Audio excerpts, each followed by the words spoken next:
আমি তোর বসে আছি, তুই ডরাইস নে, আমি তোর বসে আছি। কি করবা তুমি আমার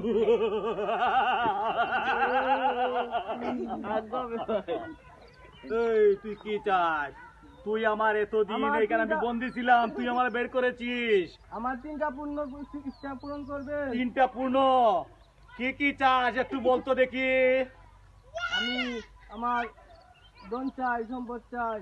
ওই শোন, যদি তুই ধন চাস, তাহলে যদি তুই চাস 2টি রত্ন, তোর গরিবে পাবে 4টি রত্ন।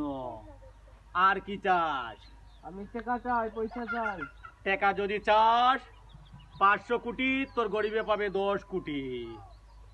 বুঝতে পারছিস? এখন যদি আমার চোখ একটি কানা হয়, তাহলে আমার গরিবের চোখ কয়টি কানা হবে? এই এটা কি উনালি? তোর যদি চোখ একটি কানা হয়, তাহলে তোর গরিবের 2টো চোখ কানা হবে। তাহলে আমার একটি চোখ কানা করে দাও। আরে রে, ও কি বললি রে? যদি তুই মানুষ জাতি এত নিষ্ঠুর, যদি আগে জানতাম, তাহলে তোরকে আমি ধরা দিতাম না। তোর কোনো আশা পূরণ করা যাবে না, তুই বড় লুবি লুবি।